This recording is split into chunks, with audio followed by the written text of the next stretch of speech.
सत्संग के लिए जहाँ भी जाओगे आप, अगर मन में आपको इस चीज़ की विरह है, तड़प है, लगन है, तो निश्चित रूप से आप हर सत्संग से लाभ ही लाभ उठाओगे। वाणी इंसान के हृदय में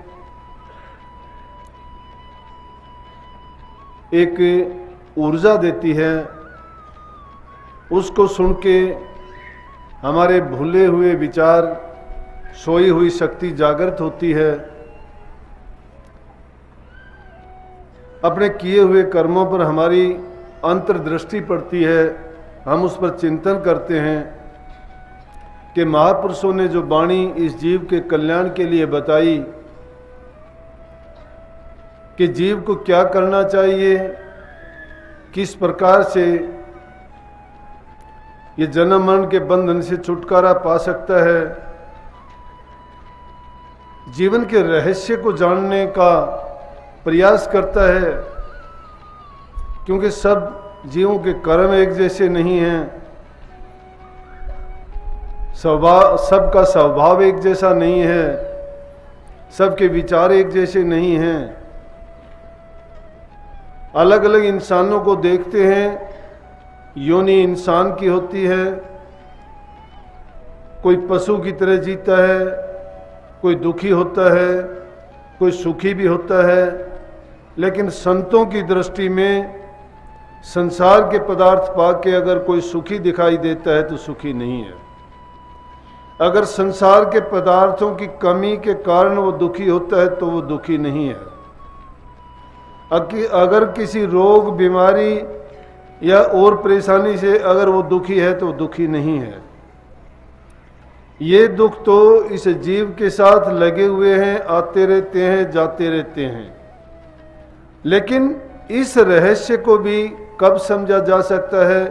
जब किसी पूर्ण पुरुष की संगति में जाएं, उनके वचन, उपदेश और उन द्वारा दिए गए हमारे लिए विचार, जो हमारे जीवन को सुधारने के लिए, जीवन को सही दिशा देने के लिए बताए जाते हैं, उन पर अमल किया जाए।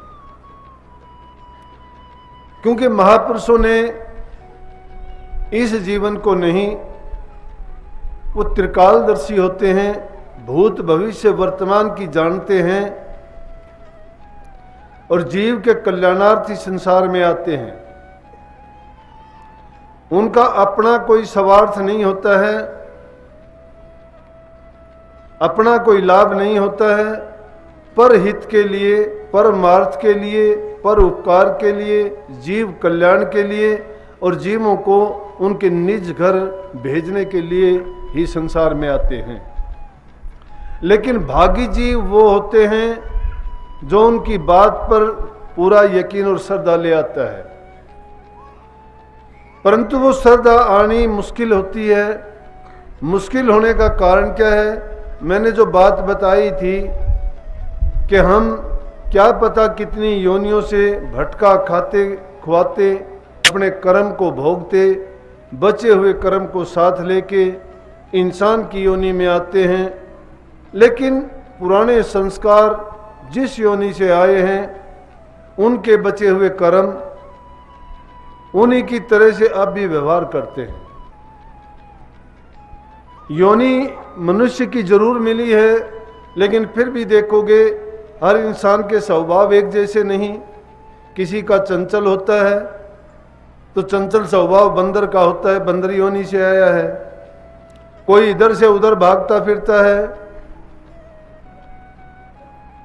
एक जगह से दूसरी जगह रुकता ही नहीं है, उड़ता रहता है, उड़ारी मारता है, पक्षी योनि से आया है। चार खान में जो जीव बटे हुए हैं, जिस योनि में या तो पखेरु हैं, या जल के जीव हैं, या चौपाए और ये दूसरे जानवर हैं। जानवर, पक्षी, जल जीव और इंसानों की जितनी भी योनि हैं, इनमें से बहुत कम ही इंसान योनि से आते हैं। लेकिन एक बात अवश्य है कि जिसने पिछले जन्मों में बहुत नेक और अच्छे कर्म किए हैं उसी को इंसान का चोला मिलता है, या पिछले जन्मों में उनको संत के दर्शन हुए हैं तो भी मनुष्य का चोला मिलता है, या किसी न किसी प्रकार से संतों से उनको प्रसाद मिला हो, या संतों ने उनको छू दिया हो, या और किसी ढंग से संतों के साथ उनका संबंध और लगाव रहता है, उन्हीं को इंसान का चोला सत्संग और सतगुरु इस जीवन में मिलता है। जानवर, पक्षी, जल जीव और इंसानों की जितनी भी योनि हैं, इनमें से बहुत कम ही इंसान योनि से आते हैं, लेकिन एक बात अवश्य है कि जिसने पिछले जन्मों में बहुत नेक और अच्छे कर्म किए हैं उसी को इंसान का चोला मिलता है, या पिछले जन्मों में उनको संत के दर्शन हुए हैं तो भी मनुष्य का चोला मिलता है, या किसी न किसी प्रकार से संतों से उनको प्रसाद मिला हो, या संतों ने उनको छू दिया हो, या और किसी ढंग से संतों के साथ उनका संबंध और लगाव रहता है, उन्हीं को इंसान का चोला सत्संग और सतगुरु इस जीवन में मिलता है।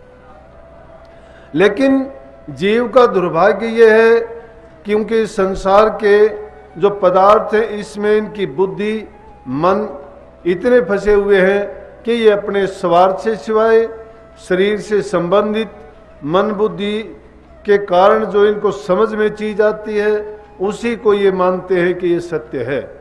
लेकिन जिसको ये सत्य मानते हैं संत लोग उसको मिथ्या कहते हैं। दुनियावी लोग संसार को सत्य मानते हैं लेकिन ये सत्य नहीं है। इस बात को सब मानते हैं, सर्वविदित है कि यहाँ पर कोई स्थायी नहीं, कोई रहने वाला नहीं है। जो भी आए हैं एक दिन चले जाएंगे, जो भी बनता है वो बिगड़ जाता है, पैदा होता है वो मर जाता है। कबीर साहब जैसे संतों ने इसको क्या कहा, मुर्दों का देश कहा कि साधो ये मुर्दों का गांव। मुर्दों का गांव क्यों कहा कि अगर कोई जिंदा रहता तो हमें मिलते, लेकिन कोई 20 साल में, कोई 50 साल में, कोई 100 साल में अपना समय पूरा करते हैं और जीव चले जाते हैं। पीर मरे पैगंबर मरगे, मरगे जिंदा जोगी, राजा मरगे प्रजा मरगे, मरगे वैद और रोगी। कहने का मतलब चाहे राजा है, बादशाह है, वैद है, हकीम है, साहूकार है, गरीब है, कोई रहने नहीं पाता यहाँ। क्यों नहीं रहने पाता कि सृष्टि का नियम है, जो पैदा होगा वो यहाँ से चला जाएगा। तो इसलिए इसको सत्य मानना या ये मानना कि ये जिंदा जीवों का घर है, गलत बात है। ये मुर्दों का काम इसीलिए माना गया, बल्कि शम्स तबरेज मौलाना रूम के गुरु थे और मौलाना रूम दिल्ली में बच्चों को पढ़ाया करते थे। तो एक बार शम्स तबरेज जी वहां गए, बच्चे बैठे हुए थे और मौलाना रूम कहीं दूसरी जगह थे, तो उनसे कहने लगे, बच्चों से पूछा कि कहाँ गए वो? कहने लगे जी खाना खाने के लिए गए हैं, अभी आ जाते हैं। शम्स तबरेज ने क्या किया कि उनकी किताबों को उठा के बच्चों की और नदी में डाल दिया, सब किताबें पानी में फेंक दी। बात बहुत कठिन होती है। मैंने इस बात के लिए ये बात उठाई है कि श्रद्धा लानी बड़ी मुश्किल है, लेकिन गुरु पर जिसकी श्रद्धा आ जाती है उसके लिए करने के लिए भी कुछ बाकी नहीं रहता है। सिर्फ श्रद्धा से ही काम हो जाएगा।